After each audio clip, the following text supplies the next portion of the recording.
want to welcome you to our 2017 Professor of the Year celebration. It's with great pleasure. There he is. That I introduce St. Mary's Professor of the Year, Dr. Stephen Cortright. As you know, this award recognizes distinguished teaching and scholarship. Professor Cortright has, without a doubt, excelled in both of these respects and in many other ways. You can't reduce you to just two categories. Keep lowering the standards. Right. Professor Cortright began teaching at St. Mary's College in 1977. He received tenure in 1986 and became a full professor in 2002. During this time, he has had a profound effect on the lives of his students, the work of his colleagues, and the mission of St. Mary's College. As a professor of philosophy and a tutor in the Integral program, Steve Cortright has inspired the kind of deep thinking and scholarly exploration that is a hallmark of his discipline and the Integral program.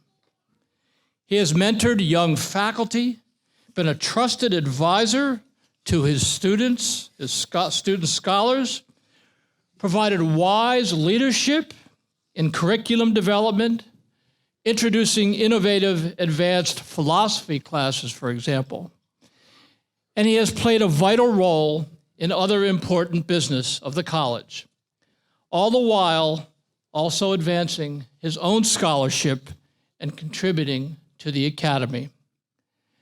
In the Integral program, Professor Cortright has taught 28 of the 29 course offerings, more than anyone else in the department. And to maximize his students' learning and ready them for graduate school, he's provided off-the-books independent study courses for students in German, Latin, Attic Greek, formal logic, and other disciplines. Steve's colleagues have offered high praise, describing him as St. Mary's answer to Mr. Chips. As a great and learned conversationalist, a champion of the liberal arts, a master in the discussion of ideas, both ancient and modern, and as an eloquent, knowledgeable, diligent, reliable person and the most intelligent soul in the room. He makes us all proud to be part of this, our educational mission, and this fine college. I want to introduce to you our Professor of the Year, Dr. Stephen Cortright. There you go. I set the bar high.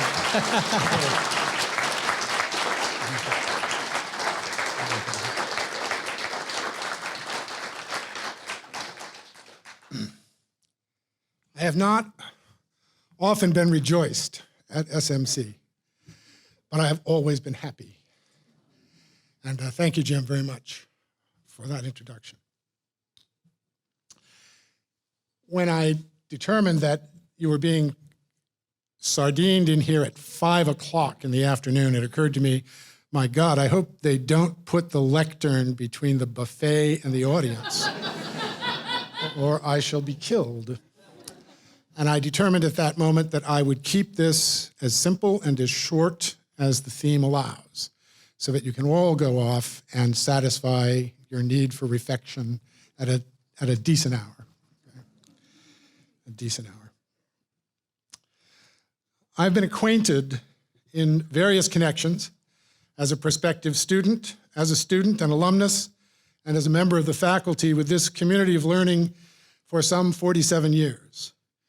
Having first set foot in its precincts on, as I reckon it, April 1st, yes, April Fool's Day of 1970, 7 months into my 17th year.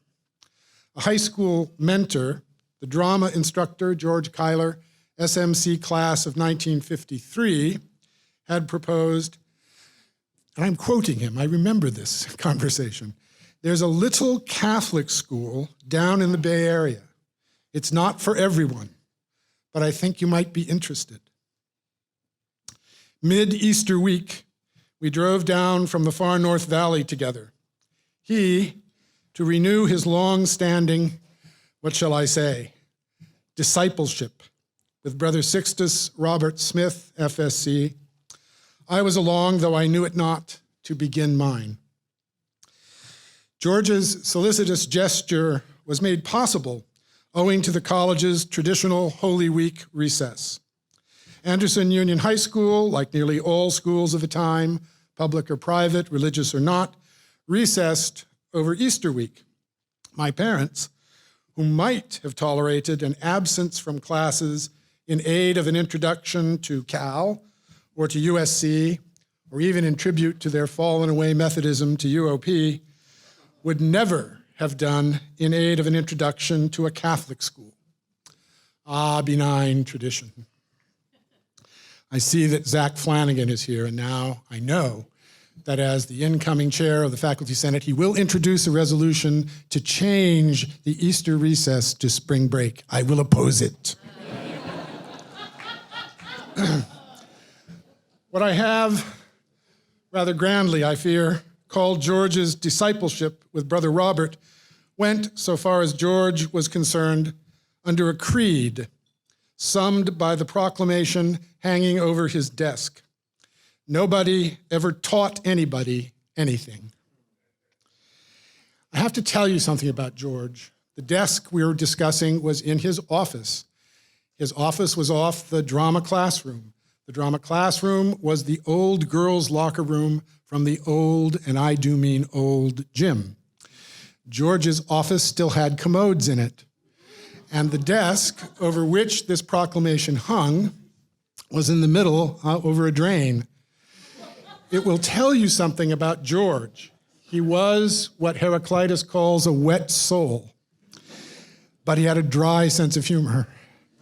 And this proclamation was in needlework. It looked like honor thy father and mother, or home sweet home in cross-stitching done by his wife until you got up close and read the message. Nobody ever taught anybody anything.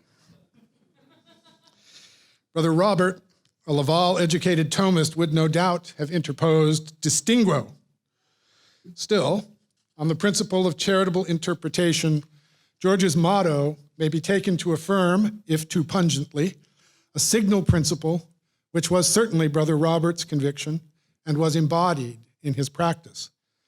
Of a liberal education, the student is the primary agent.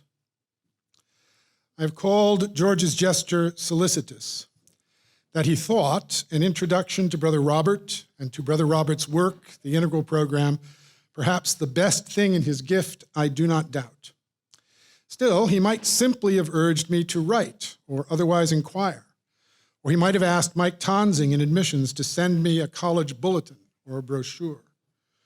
George chose instead to introduce me in person, to make his gesture a personal benefaction, which, as things turned out, it was, and of a life-making sort.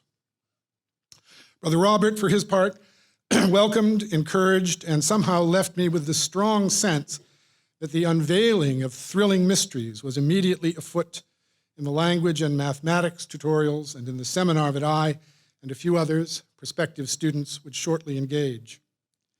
He then turned me over directly to my second SMC acquaintance, one wild-eyed, wild-haired Ernest S., I'm just a poor boy from Bakersfield, Perucci, who, for his part, launched an interrogation. For Ernest had then, as now, no polite small talk because he had no small talk at all. Just what, he demanded, in effect, did my sensibilities, a whole 17 years and 7 months in gestation, make of God, humanity, and the world? I tried to tell him. I'm still trying. There are benefactions of a kind for which we can make fitting return only by extending or multiplying them in imitation of our benefactor, so that gratitude stands as one mode by which the good diffuses itself, at any rate, when the good in point must recruit human action. So I suspect did George's gesture of introduction on my behalf stand in the economy of his gratitude to Brother Robert. Nobody ever taught anybody anything in the belief, I suppose, that this tridendum of truth must remain a received agendum at SMC, and as I suspect Paul Gerlanda is even now whispering to someone, no doubt also in the certainty that nobody ever taught Cortright anything, George resolved to introduce me to St. Mary's, to the Integral Program, and to Brother Robert. Consequently also, he caused my introduction to Ernest, and in due course, to Frank Ellis, to Theo Carlisle, to Father Owen Carroll, to Albert Dragstedt, Mary Doyle, and Norman Springer, Brother Mel, Brother Edmund, Brother Kenneth, Brother Myron, Brother L. Rayfield, David Loomis, Alan Pollock, Joseph Flanagan.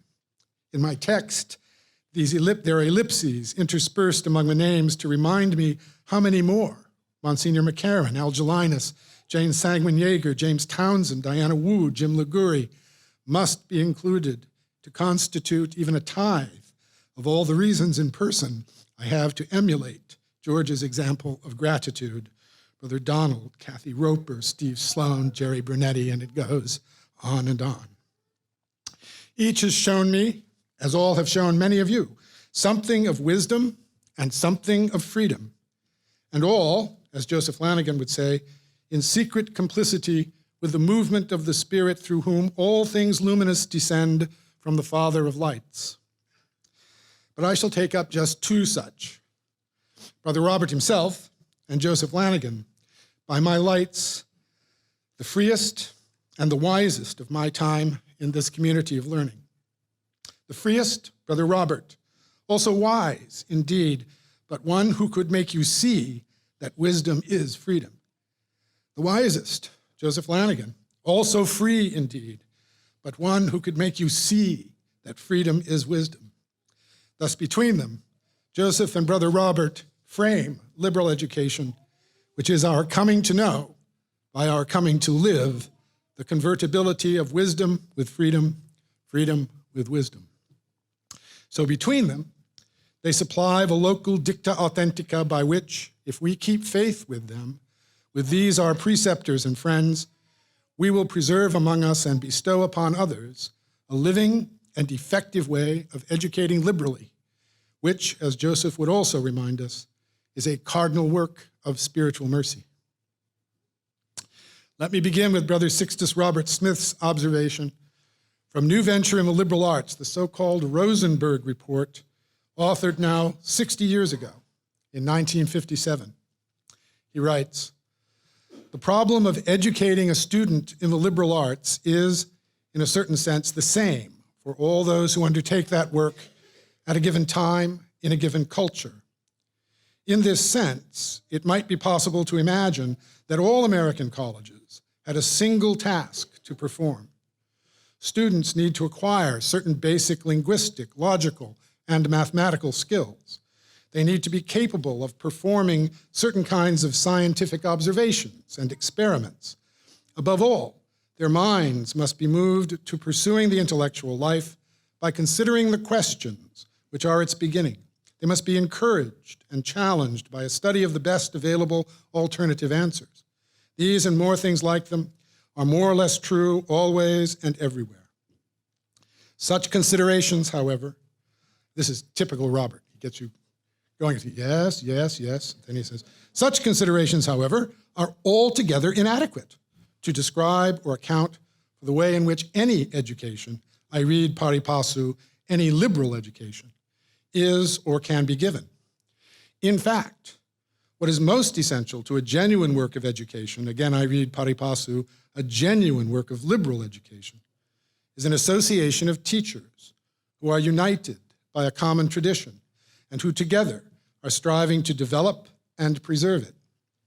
It is through such a tradition that they are linked to the alumni and to the current generation of students. It is probably some vague apprehension of what this means that will lead new groups of young men or women to seek admission to a school. I can testify that it's a vague apprehension that does this. From the pen of a Christian brother, and in the context of 1957, an association of teachers who are united by a common tradition and who together are striving to develop and preserve it, could hardly fail to suggest the Institute itself as a primary or focal analog among an array of undertakings, all more or less in form as associations of teachers committed to the preservation by development of distinct, transmissible ways of conducting educational works. Nevertheless, what Brother Robert had explicitly in mind was not the Institute, but the late arising, 1941 to 47, liberal arts program, peculiar among the Institute's works worldwide to St. Mary's College, to which, as he averred, quote, many alumni of the last 10 years and, quote, some faculty, unquote, could be accounted attached, his term. This program, a series of readings in great books called the World Classics Program, had come by 1957 to constitute, he proposed, the symbol of the St. Mary's Liberal Arts School.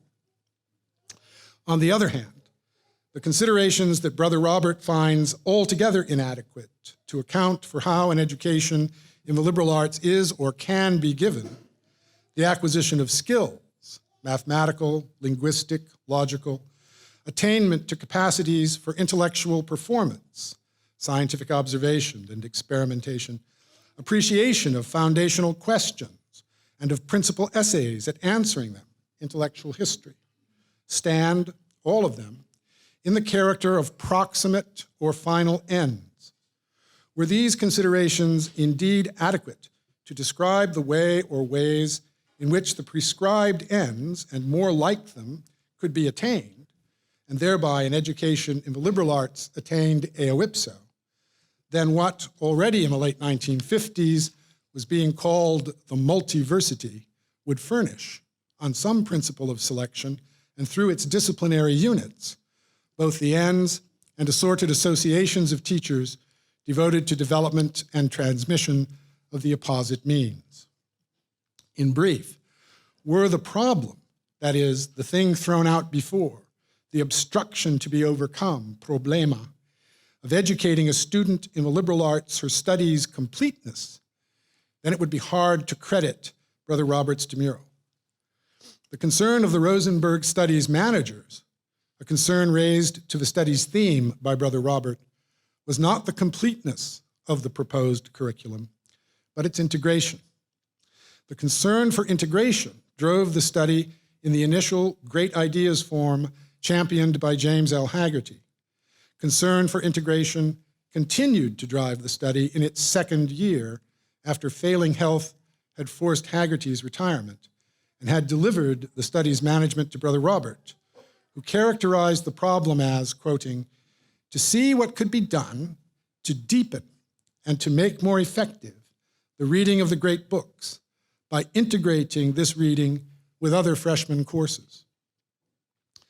The conclusion of the 2-year Rosenberg study, then, left the experimental curriculum, the nascent integrated or integral curriculum, on a trajectory for integration in the sense of undertakings conspiring to a single ostensible end, namely the effective reading of the great books. Why should this end constitute the ostension, the definitive display of, as Brother Robert put it, a genuine work of liberal education?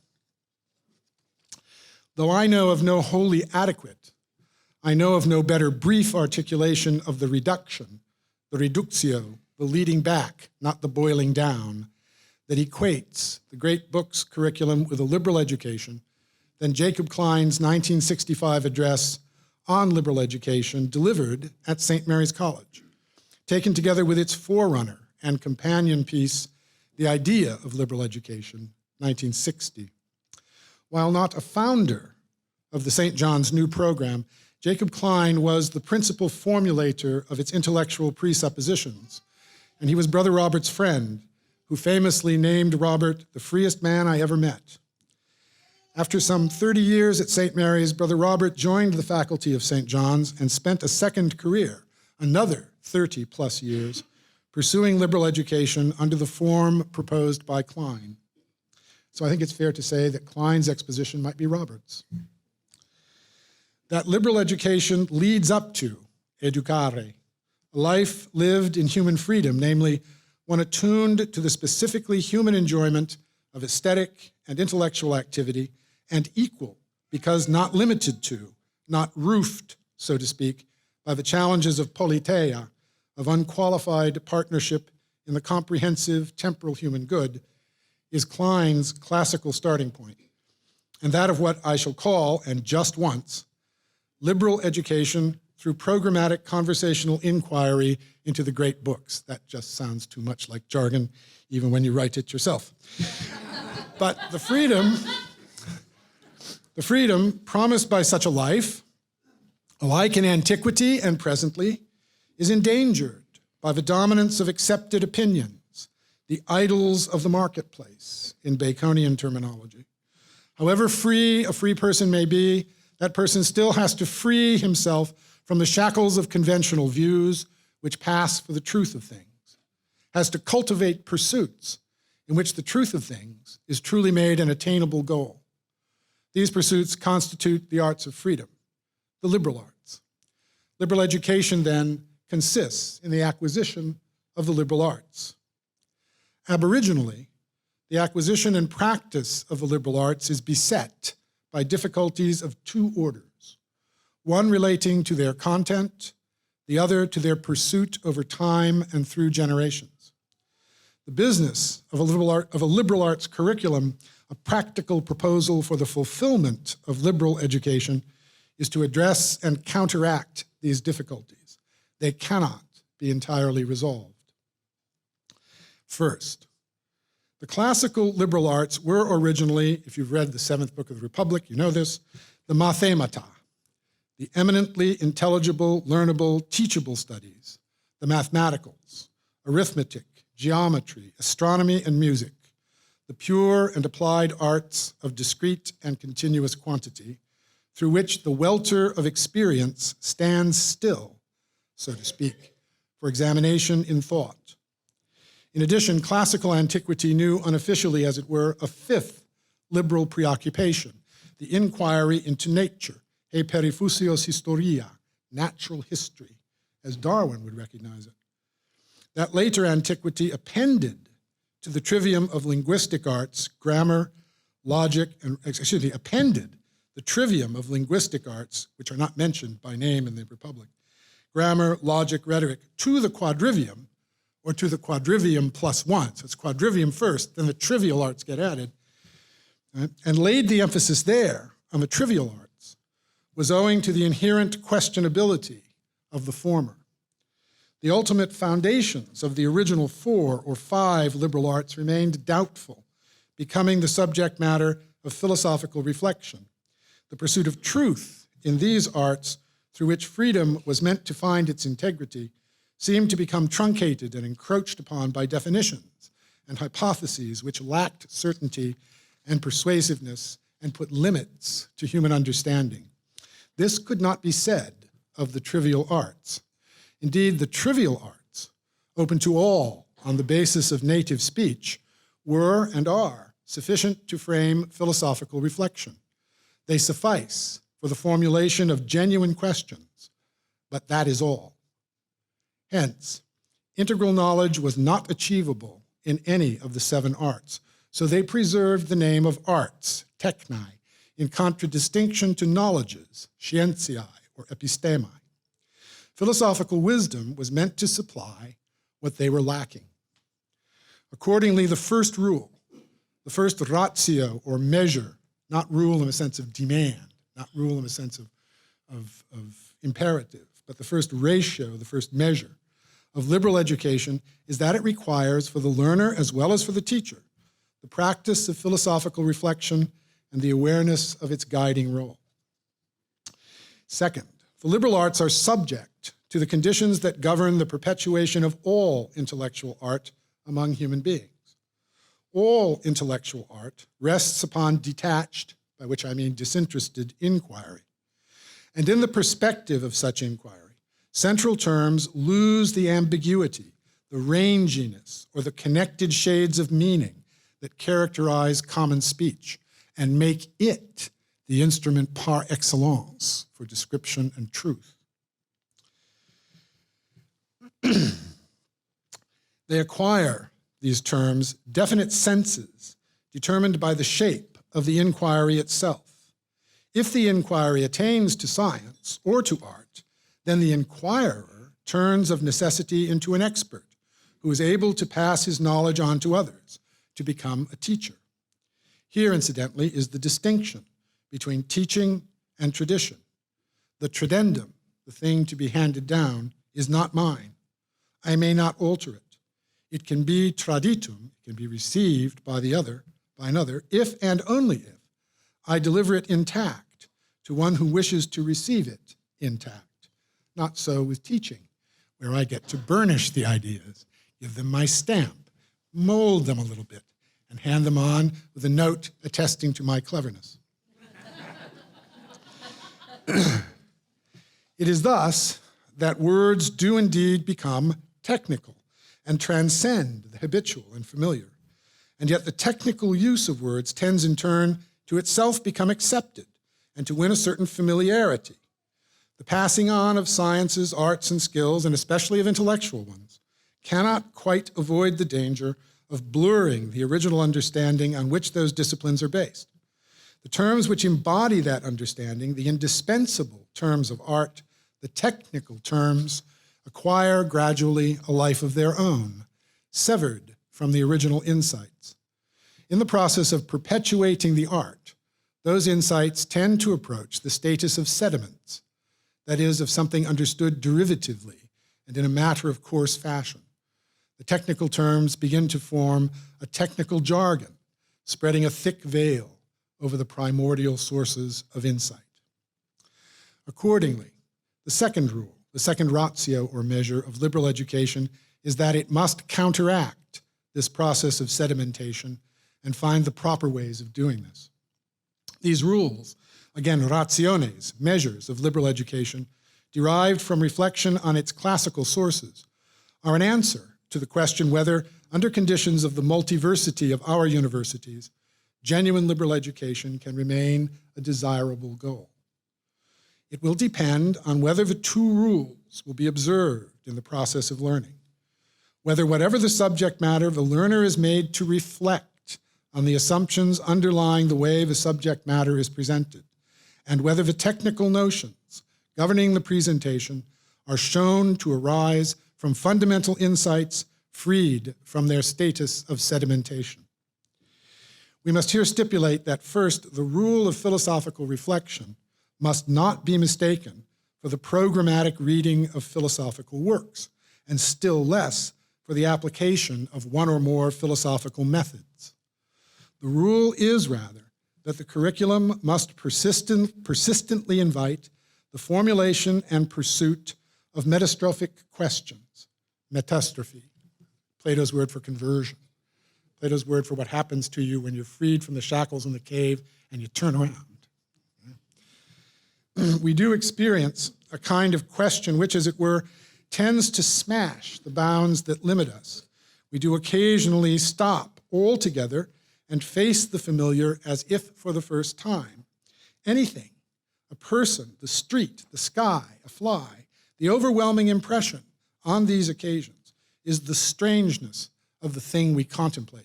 Schopenhauer is said to have told his students that a necessary prerequisite for being a philosopher was that every now and then you sort of look out and think, God, none of this is real. And they're back. The overwhelming impression on these occasions is the strangeness of the thing we contemplate.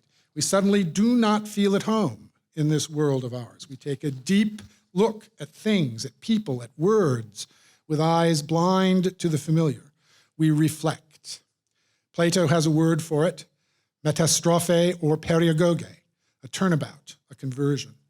We detach ourselves from all that is familiar to us. We change the direction of our inquiry. We do not explore the unknown anymore. On the contrary, we convert the known into the unknown. we wonder. And we burst out with that inexorable question, why is it so? But this why does not lead us to any discovery or recovery. It calls myself in question with all my questioning. It compels me to detach myself from myself, to transcend the limits of my horizon, that is, it educates me. There is a subject matter apt for the application of these rules, material which could compel the learner to reflect and to get rid of the sediments in the learner's thinking so as to enable the learner to reach the level of intellectual clarity. Material that is the standing occasion for metastrophe, the great documents of seeing, hearing, imagining, and understanding, that is to say, the great books. These are the works of the past which, to borrow a choice phrase from Eva Braun, inform or constitute the presence in our present. They are present as Plato's Socrates is present to his interlocutors. Their originality indicts our conventionalities. Their clarity persistently threatens our complacent vagary. The task, then, is to read them by way of revivifying the insights from which they spring, appropriating those insights as objects of critical reflection. Like Plato's Socrates, what the great books demand of us, they first offer. Again, like Plato's Socrates, the great books challenge not belief, but judgment. We sometimes speak as if the Socratic dictum, the unexamined life is not worth living, were equivalent to the unexamined opinion is not worth holding. Nevertheless, Socrates' concern with opinion or belief seems to be purely instrumental. He is interested in penetrating belief or opinion to reach judgment. His eye is fixed on the persons of his interlocutors, and their persons are not revealed, as Socrates knows well, in the beliefs they entertain, but in the solemn judgments they are prepared to make. The least savory of Socrates' interlocutors, a Meno, a Gorgias, a Protagoras, impress with the horrifying suspicion of a void at their center, the suspicion that one could go on penetrating layer after layer of opinion without ever reaching a point at which what Meno says reveals who Meno is, or what Gorgias will affirm establishes what Gorgias can love. While it is true, then, that Socrates knocks, as with a jeweler's hammer, upon Gorgias and Protagoras' beliefs, they are Gorgias and Protagoras who ring hollow. Yet again, like Plato's Socrates, these works, these great books, are compositions, purposeful, crafty. They are, as it were, formal speeches that must be recast as conversations if they are to be appropriated for judgment, that is, if they are to be understood. But again, like Plato's Socrates, they resist the approaches we have inherited, together with the language of our day, permeated by vagueness and sedimentation. To address their content, their art, their purpose, we require programmatic help. This recognition moves Brother Robert's Desideratum. It is the single source of the integral curriculum that, at length, over about 8 academic years, he and the first generation of SMC tutors teased from the results of the Rosenberg study, language tutorial, mathematics tutorial, music tutorial, laboratory, each and all together ordered to the single aim of promoting conversational inquiry into the great books, the seminar. Words signifying function, and all that function's ramification is first at stake. It is necessary, therefore, to arrange for sustained attention to the question, how does thought attain embodiment in speech?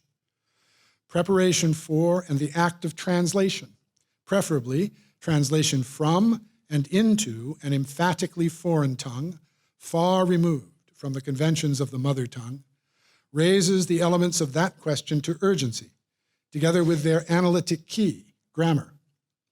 A rich and apposite literature in the new tongue will add piquancy to urgency.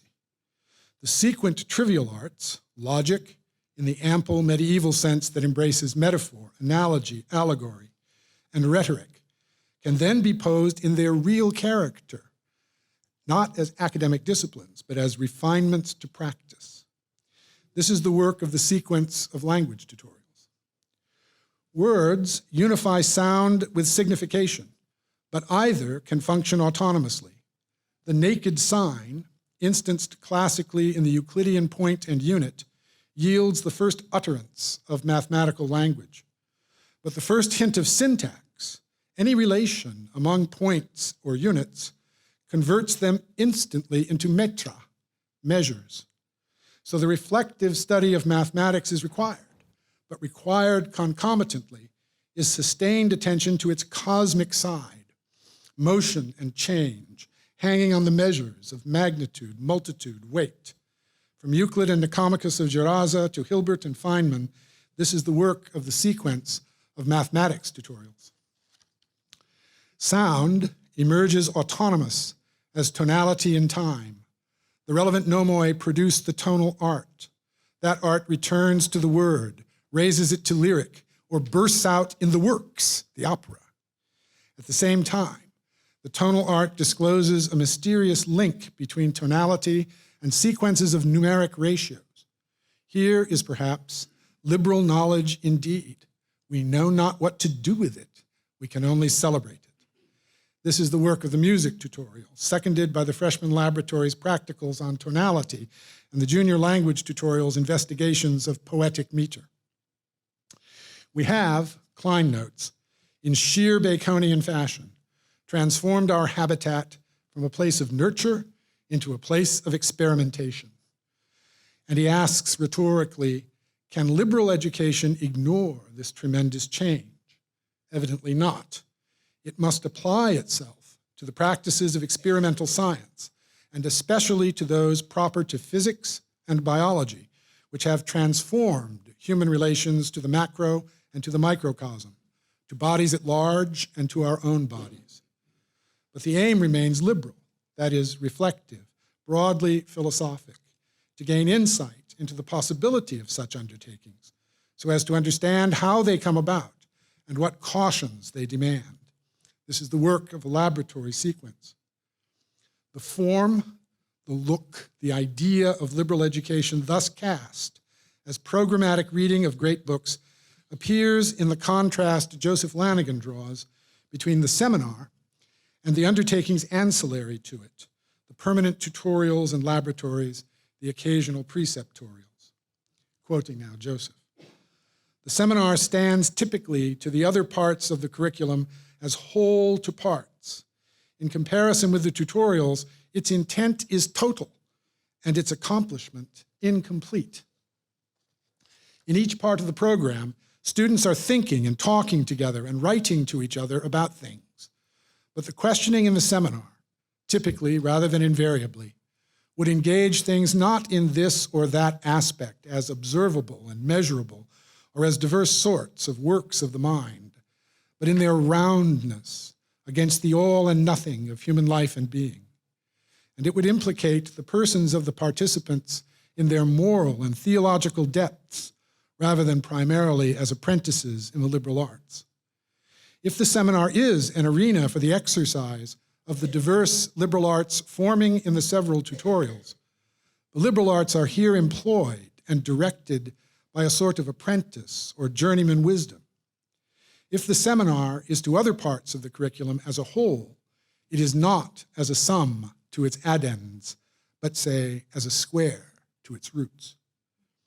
Conversation within a tutorial, while it may be quite various and full of surprises, is bound to the demands of a subject matter and a formal object and a method. Meetings of a tutorial are sequential and gradual. Each seminar, on the other hand, is an original venture at the all together or the all at once, and may best flourish in forgetfulness of any other seminar meeting, even of earlier meetings over the same book. The conversation, while it may concentrate on some small point which seems to hold the world, may go wherever the spirit blows in following the demands of the argument, which arises out of the all and nothing of things and of these persons. To some extent, the virtue of a tutorial is bound up with its temporality. I interpolate temporal continuities. But a good seminar is unprecedented. The questioning typical of the seminar conversation reflects, of course, the stature of the texts proposed to its members and the kind of reading, the reception, these texts tend to elicit from attentive readers. Attentive readers, like attentive listeners, will still all whisperings, all antecedent concerns, in favor of a welcoming, expectant inward silence into which the text can speak clear. If the text is a great and good text, it will speak wonders. It will throw fresh light on things grown shop-worn and familiar, revealing them as marvels and shaping in them the promise of unanticipated meaning. The text will stand on the footing of event or encounter rather than of object, not something come across, but something addressed to and personal for, voice, authorial, magisterial, pontifical, song, word, deed. Accordingly, such a text, a seminar text, will, like Emily Dickinson's shaft of light, hint or blaze forth difference where the meanings are, where things roundly meet the all or nothing of human life and of being, and persons just are their unmasked personhood. I remember Frank Ellis looking up from the text of the Gorgias one day, Socrates having just handed down from the ancients to Callicles the judgment, not the proposition, not the hypothesis, the judgment of the dead, to intone to us around the table, your souls too are on the line. And so they were. The contrast proposed between the questioning typical of the seminar and that typical of the tutorial likewise reflects a contrast to tutorial texts and to the reception, the readings they elicit. In tutorial, indeed, the measure is art, and the receiver takes a reading of that measure wherewith to measure the receiver's artistry. There are apprentice geometers, journeyman musicians, so-called according to the steadiness and rightness of the makings of their minds. But while an apprentice or journeyman wisdom may direct artful essays at managing the seminar encounter, there are no apprentice or journeyman persons. Students may be junior in the arts or relatively artless, but none is junior in the created image that makes encounter and communion in encounter part and parcel of their humanity. Metastrophic questioning, the freeing, educative act is in point. And the voice, again, that I am trying to catch and to echo is Joseph Flanagan's. God rest him. As a curriculum, in the original sense, namely as a race course, a prescribed set of itineraries through which runners pass by way of becoming something on their way to attaining something, Great Books education will be seen to display a deeply traditional and so a deeply ambivalent character.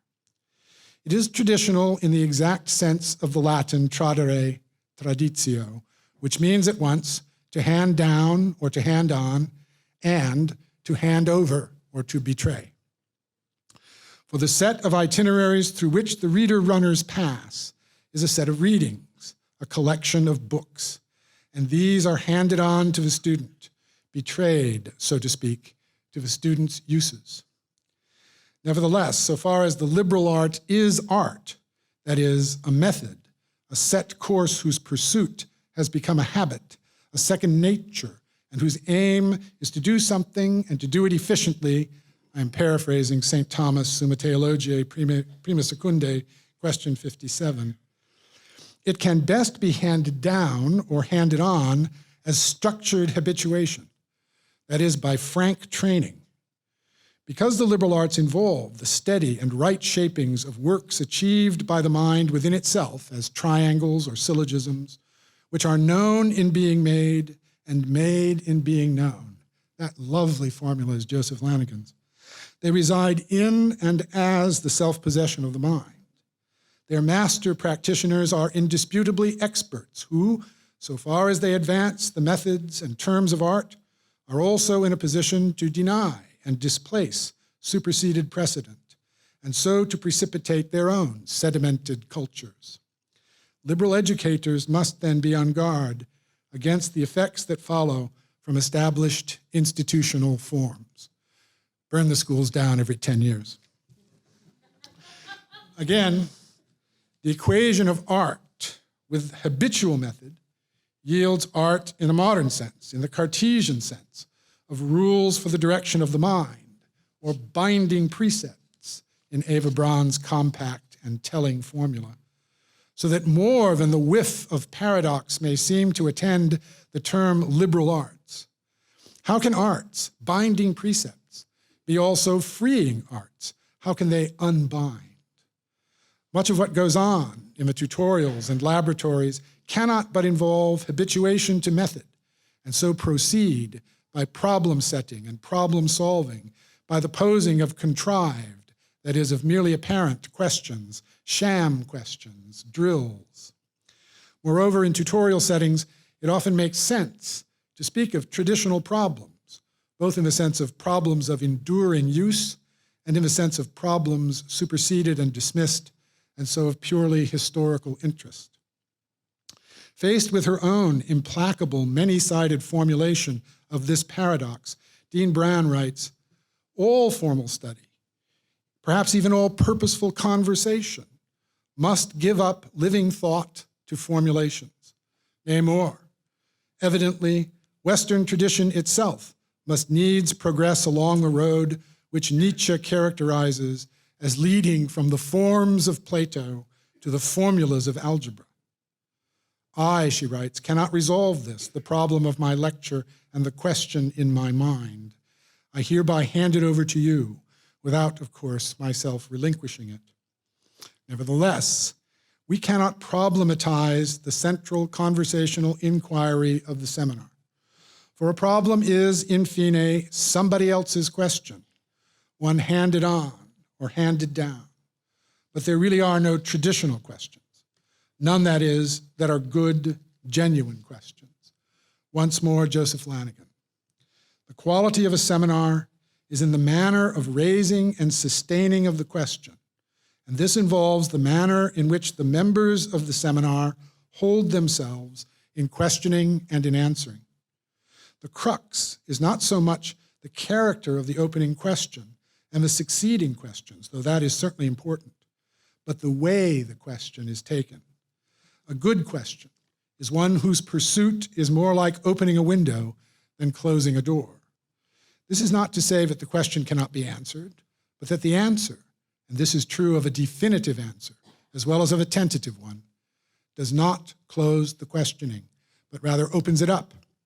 The questions then regard being and non-being and the human good and evil rather than legalisms and formulations. Of course, a question about the price of shoes may be taken as implicating everything and nothing, and a question about the good can be taken as the solicitation of a recipe. The prime threat to the seminar, then, comes not from folly, but from respectability. A question which the questioner does not truly see as in question, that is, one to which he feels he already has an answer, is probably a bad question. The questioner and his colleagues must believe in the question and in its rich possibilities of response.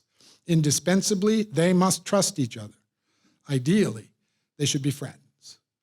Don Quixote and Sancho Panza are splendid seminarists. Hylas and Philanus are not.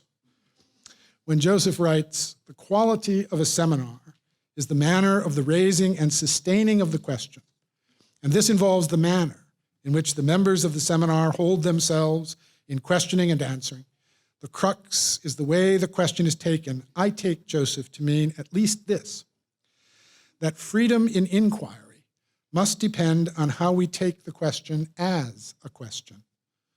A question is the expressed desire for an answer. If so, the interrogative mood is rooted in another, desirous mood, and it follows that the question is as its prompting desire. In the lecture I have already twice quoted, which stands, I think, as a classic, perhaps the classic of its kind, The Student's Problem, Eva Braun, sometime dean of St. John's College, longtime friend of St. Mary's, has also written, "A genuine question is the desire for an answer, and it does not dissolve when an answer is gained, any more than love necessarily disappears because its object is won. A genuine question does not demand an answer on its own terms or on its own level, but seeks its desire, wherever it may hope to find it, remaining open to any intimation its object might give. As genuine desire, longing pursuit, erotic pursuit of an answer and nothing else, a question is something we dwell inseparably with and in and on. Desire cannot be for one answer, for one in the sense of a singular proposition or argument or thought, even if the proposition, argument, or thought should prove the completion of many others. If desire is not to dissolve, completion must mean to the pursuit of a question what it means to the pursuit of a life. I think these readings are confirmed when Dr. Braun adds, questions of a serious and final human business. Nobody ever asked another's question. Nobody ever taught anybody anything. Thank you, George. Thank you, Brother Robert. Thank you, Joseph. Thank you all.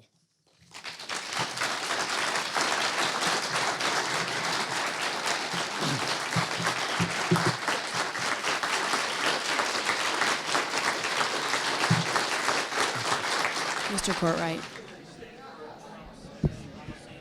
Hi, just have something short to say. Professors and the integral program are the two things that most distinguish St. Mary's College. And Mr. Cortright is the gem among the professors and the tutors. And from the lecture, you can see that we're really glad he's not a professor and he is a tutor. He doesn't give lectures. Otherwise, we'd probably still be deciphering in Dante right now, years after our graduation. But Mr. Cortright, he was always available, despite his lofty language. He's very approachable. He makes sure that his students learn, listen, and understand the subject. He loves the school like no other professor. He loves the church. He loves the integral program, and he loves his students, and he makes sure that they succeed no matter what. As liaison to the Integral Alumni Council, his hard work, his dedication, and his commitment were beyond compare, and so appreciated. And as director of the Integral Alumni Council, we present these gifts to Mr. Cortright, and we think it's about time, finally, that he received the honor of Professor of the Year. Thank you so much for your hard work.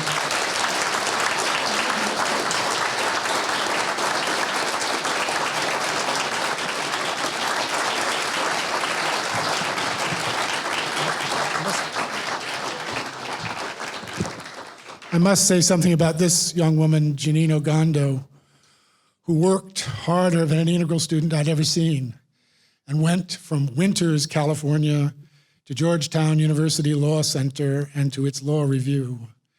That's what the program does for people who work at it. Thank you so much, my friends and colleagues. I'm out of words.